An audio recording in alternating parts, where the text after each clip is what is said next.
Great, thank you. So thanks for the interview, and can you please introduce yourself? Sure, I'm Caitlin Glass. I'm a voice actor and ADR director for Crunchyroll, or that's where I direct, is for Crunchyroll, but voice acting I do all over the place, anime and video games. I've been doing it for about 20 years. Most people know me as Winry Rockbell from the Fullmetal Alchemist franchise, or Haruhi Fujioka from Ouran High School Host Club. Currently, I'm Mina Ashido in My Hero Academia, Princess Vivi in One Piece, Damien Desmond in Spy Family, and video game-wise, Cammie White in Street Fighter. Yeah. Yes, quite the prolific one. Thanks.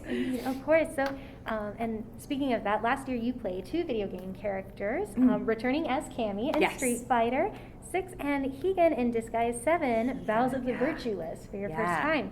So how does your approach differ from the well-loved, well-voiced Cammie to a new character like Higan? Well, with Cammie, I've been playing her since 2007, and there's like a team of people that I work with that have always been there. The director has shifted, but like the producer is always there. Capcom reps are there, and it's just like nice to come back and revisit the character. However many times now.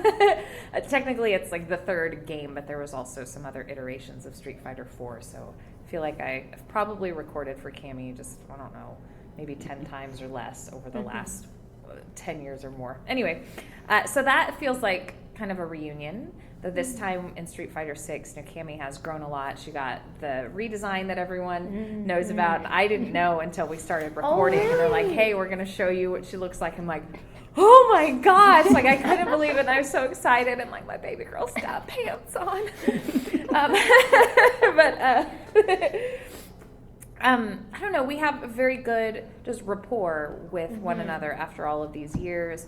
They could say, here's what the line's been adapted as, and if I felt like it was really strange for me, like I felt that it was out of character, they're open to me like going, could I say this instead, or do that, this, that, or the other, this or that, maybe Britishism that we wanted to add or something. We have that type of working relationship. Higan was brand new, and I had a lot of fun when I auditioned for it. And I'm like, that's just crazy, and I don't really play this type of character, so whatever, here it is. And of course, that's what I was cast as. It was different. I was working with a director I hadn't worked with before, but the method of recording when you're localizing a game from Japanese to English is very similar to doing anime.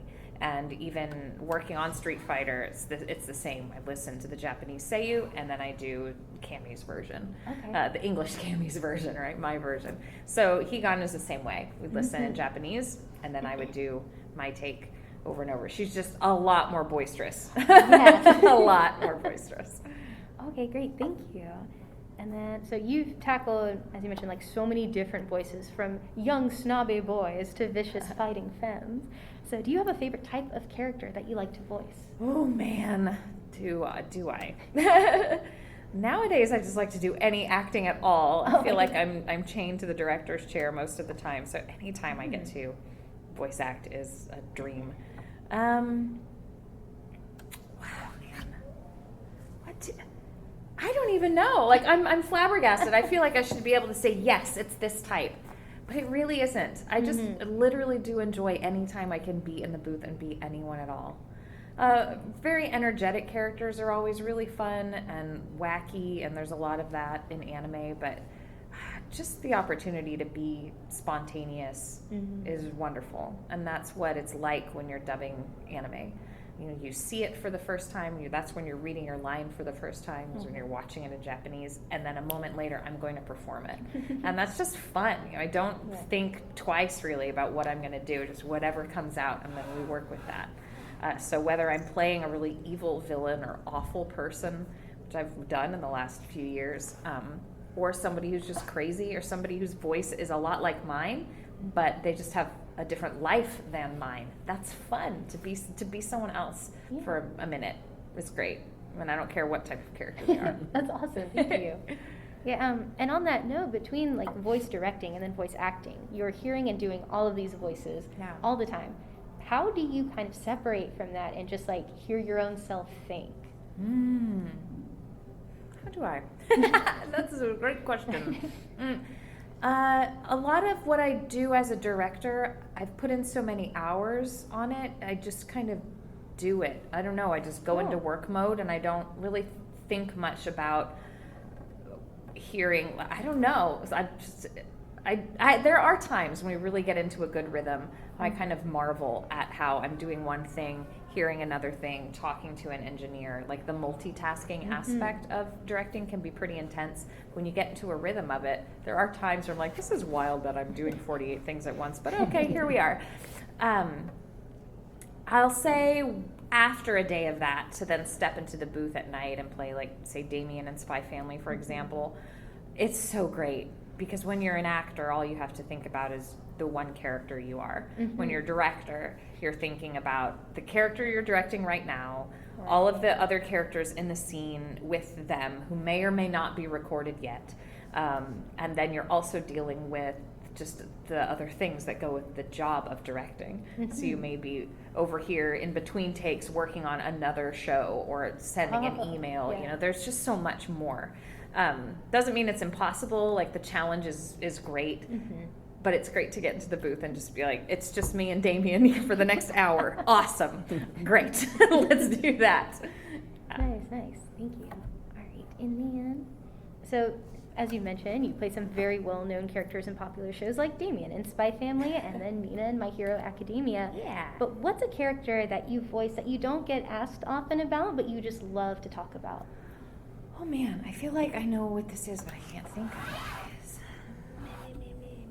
I know you really love Cammie. I but do really love you get asked Cammie. about her She's a lot. especially now, like I feel like it's taken all of this time of playing her, and she's just really exploded in popularity this year with Street Fighter 6. It doesn't, hurt that we were named Fighting Game of the Year. Hooray! So there's that. I just like it when people find the underappreciated show. It isn't so much like how much effort I put into it, how big or small my part was in it, but just the show that it's like, oh, you watched that and you liked that? Thank you so much.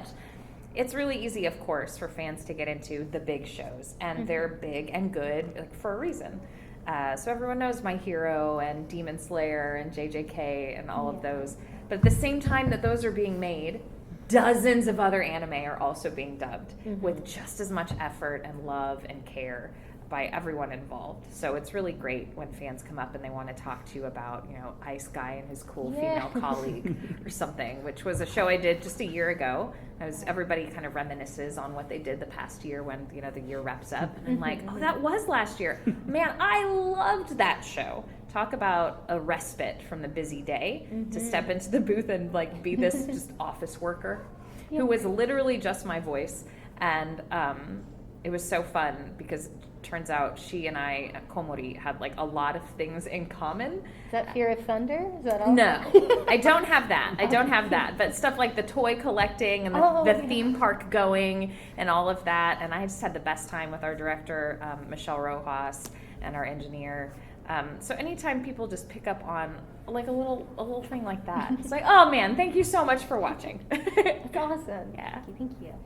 And so it is the start of a new year. What are you looking forward to most professionally and then personally for 2024? Professionally, I'm looking forward to most the release of Solo Leveling, which is the show that I'm currently directing. Based on the popular webtoon and manhwa of the same name. So super popular, very highly anticipated anime coming out. Let's see. It comes out tomorrow. Oh, wow. Okay. Tomorrow. Check that out. Check it out. Yeah, tomorrow. So that's pretty great, and I'll be working on that for the foreseeable future. And that's probably my biggest thing this year, directing-wise. Acting-wise, I look forward to whatever acting work I get. Right now we've still got Damien going on, and we've got Spy Family movie, and which will be really fun to do. But otherwise, I don't know from season to season what I might be cast in. So I just look forward to auditioning more and trying to get in more stuff. I'm still a working actor who has to grind like everybody else. So I guess those are the professional things. Personally, I look forward to maybe getting to travel not for work. Oh, My okay, husband and I very were nice. just talking about that last night. I do a lot of convention going, and it's fun, and it's all a part of the job. Right. But I realize that I've got, like, there's this little chunk of time, and I'm free, and you're free, and I don't have a con. Like, maybe we should go somewhere that isn't Disney or a con. We like Disney a lot, so it's really hard when we have a break to, like, go somewhere that isn't there. That makes But, sense. yeah, so that's it. Great stuff. All right, and thank you for that. I really Sure. appreciate your time. And Absolutely. do you have any closing messages you'd like to give to your fans? Oh, wow. Sure. Hi, fans.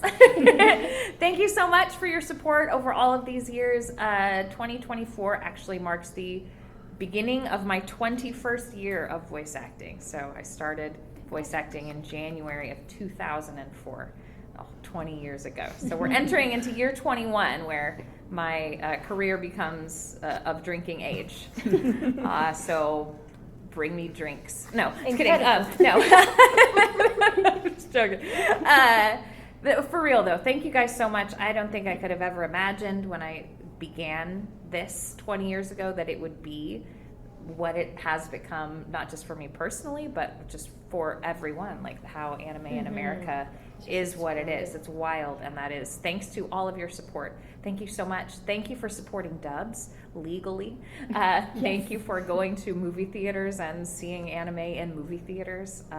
Keep it up. We appreciate you very much, and that's it. That's all I got. Okay, great. Well, thank you so much for your time. You're again. welcome. This has been Caitlin Glass. Yay. Thank you. Yeah.